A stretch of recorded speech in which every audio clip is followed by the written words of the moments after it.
right අපි බලමු මෙන්න මේ වගේ ත්‍රිකෝණයකට බහිර්වෘත්තයක් අඳින්නේ කොහොමද කියලා. ඒක කරන්න නම් අපිට ඉස්සෙල්ලාම තීරණය කරන්න වෙනවා අපි අඳින බහිර්වෘත්තය ස්පර්ශ වෙන පාදය. උදාහරණයක් විදිහට අපි ගමුකෝ අපේ බහිර්වෘත්තය AC පාදයේ ස්පර්ශ වෙලා යනවා කියලා. එහෙනම් අපි දික් කරන්න ඕනි පාද දෙක තමයි BC පාදය දික් කරන්න ඕනි සහ BA පාදය දික් කරන්න ඕනි. හරිද? ඒ වගේම අපිට දැන් ඕනි මෙන්න මේ BC කියන රේඛාව ස්පර්ශ වෙලා යන්න නම් වෘත්තය අපි අනිවාර්යයෙන්ම දික් කරන්න ඕනි පාදේ කවුද? AB දික් කරන්න ඕනි, AC දික් කරන්න ඕනි. අපි අතර මේ පැත්ත ස්පර්ශ වෙන බහිර්වෘත්තය. එහෙනම් කරන්න තියෙන්නේ මෙන්න මේ AB පාදය දික් කරන්න ඕනි. ඒ වගේම AC පාදය දික් කරන්න ඕනි. හරි. කැමති නම් මේ කෙලවරට අපි D දාගමු. මෙතන E දාගමු. ප්‍රශ්නයක් වෙන්නේ නැහැ.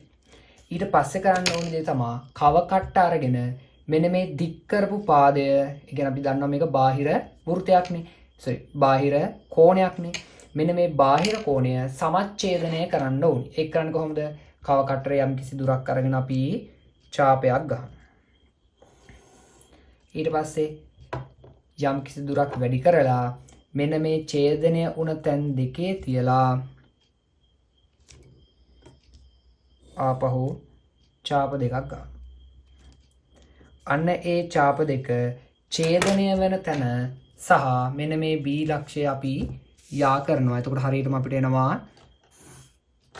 මෙන්න මේ C B D කියන බාහිර කෝණයේ සමච්ඡේදකය. ඒ වගේම අපි B C E කියන මෙන්න මේ බාහිර කෝණයේ සමච්ඡේදකය ගන්න.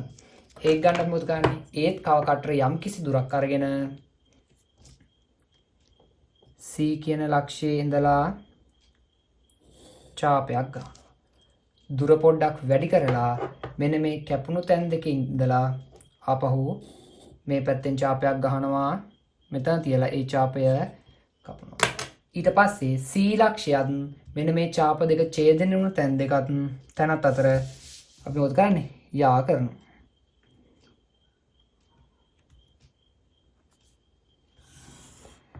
අන්න එහෙම යා කරාට පස්සේ අපිට පේනවා මේ බාහිර කෝණ දෙකටම ඇඳපු සමච්ඡේදක දෙක එක තැනකදී ඡේදනය වෙනවා.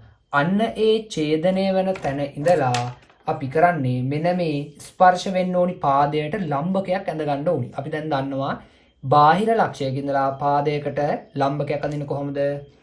බාහිර ලක්ෂයේ කව කට්ට තියලා මෙන්න මේ රේඛාවට වඩා චුට්ටක් දුර, ලොකුවට දුර ගන්න එපා. චුට්ටක් දුරට අරගෙන මීටර චුටි දුරක් අරගෙන දෙපැත්තෙන් කපනවා. ඒ කියන්නේ මේ රේඛාවේ දෙපැත්තෙන් පොඩ්ඩක් කපනවා. දැන් ඔයාලට පේනවා B ලක්ෂයට ටිකක් උඩින් තමයි කැපුණේ රේඛාව. C ලක්ෂයට චුට්ටක් පල්ලෙහෙන් තමයි කැපුණේ.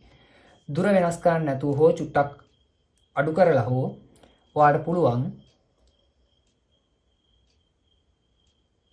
මෙන්න මේ B ලක්ෂයට චුට්ටක් උඩින් අර පාදේ කැපුණ තැනයි එතන ඉඳලා ඡාපයක් ගන්න. ඒ වගේම C ලක්ෂයට චුට්ටක් පල්ලෙහෙන් පාදේ කැපුණ තැනයි ඡාපයක් ගන්න.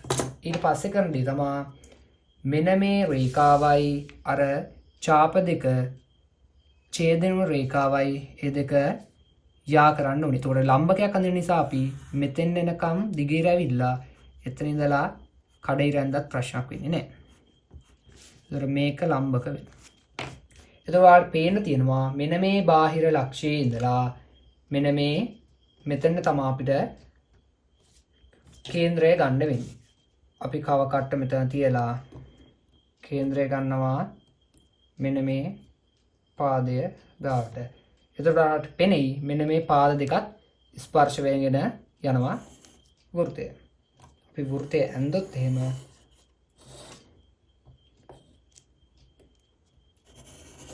ඔයාලට පෙනෙයි ලස්සනට මේ රේඛාවත් මේ රේඛාවත් මේ රේඛාවත් ස්පර්ශ වෙලා යනවා.